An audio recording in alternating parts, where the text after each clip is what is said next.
नमस्कार. फक्त योजना या YouTube चॅनलवर सर्वांचं हार्दिक स्वागत. आर-टी प्रवेश प्रक्रियेसंदर्भात प्रॉपर माहिती आपल्या चॅनलवरती दिली जाते. आर-टी प्रवेश प्रक्रियेची जी पहिली कागदपत्र पडताळणी आहे, तर याची आजची शेवटची मुदत आहे आणि पोर्टलवरती अजून अर्जसंख्या आहे. व्हेरिफाय अर्जसंख्या साधारणतः 30,000च्या आसपास आलेली आहे. मग लक्षात घ्या, की एवढ्या पालकांचे अर्ज साधारणतः 1,00,000पर्यंत 1,20,000 ते 30,000पर्यंत आर-टी अंतर्गत विद्यार्थ्यांची निवड झाली. पण आतापर्यंत पोर्टलवरती 30,000पर्यंतच अर्ज कन्फर्म झालेले आहेत. इतर अर्ज रिजेक्ट झालेले आहेत का? तर असा अर्थ मुळीच नाहीये. विभागामार्फत कागदपत्र पडताळणी करण्याची प्रोसेस अतिशय संथ गतीने सुरू आहे आणि याच्यामुळे आज 20 तारीख आहे, तर ही जी शेवटची कागदपत्र पडताळणीसाठीची मुदत होती, याच्यामध्ये मुदतवाढ होणार की नाही असा प्रश्न देखील पालकांना पडलेला आहे. आपण सांगतच होतो मागील 2 ते 3-4 वर्षापासून जी मुदत आहे ती पालकांना वाढवून देण्यात येते आणि एका न्यूज पेपरमध्ये देखील या संदर्भात बातमी आलेली आहे.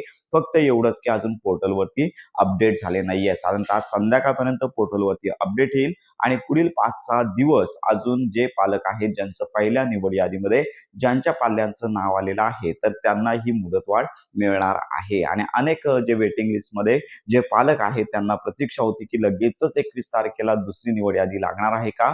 तर मुळातच नाहीये. कारण का पहिल्या राऊंडची मुदत संपल्यानंतर 2 ते 3 दिवसांचा कालावधी सॉफ्टवेअर अपडेटसाठी लागतो आणि त्याच्यानंतर लक्षात घ्या दुसरी निवड यादी प्रसिद्ध केली जाते. आपण सांगतच आहोत की साधारणतः दुसरी निवड यादी जी आहे ती प्रसिद्ध होण्यासाठी साधारणतः मे महिना उजाडू शकतो. कारण का अजून कागदपत्र पडताळणीची प्रोसेस आहे पहिल्या राऊंडची, तीच अजून प्रॉपररित्या अपडेट झाले नाहीये. पोर्टलवरती कमी अर्ज आलेले आहेत. अजून व्हेरिफाय होण्याचे काम देखील चालू आहे. त्यामुळे ज्यांची निवड यादीमध्ये निवड झालेली आहे, तर यांना अजून मुदतवाढ मिळेल आणि वेटिंग लिस्टमध्ये जे पालक आहेत, तर यांना पुढील काही दिवस अजून वेट करावं लागणार आहे. आपण या संदर्भात माहिती देतच आहोत. तर अशा प्रकारे आर-टी प्रवेश प्रक्रियेसंदर्भात पोर्टलवरती देखील निवड यादी आणि रिजेक्टेड फॉर्म आहेत, ही देखील यादी तुम्ही स्वतः घर बसल्या पाहू शकता. या संदर्भातला माहिती व्हिडिओ यापूर्वीच आपण दिलेला आहे आणि या संदर्भात तुमच्या काही शंका असतील तर आपल्या व्हिडिओच्या कमेंट बॉक्समध्ये नक्की कळवा, जेणेकरून तुम्हाला या संदर्भात माहिती देता येणार आहे. तर अशा प्रकारे आज संध्याकाळपर्यंत प्रतीक्षा करायची आर-टी प्रवेश प्रक्रियेसाठी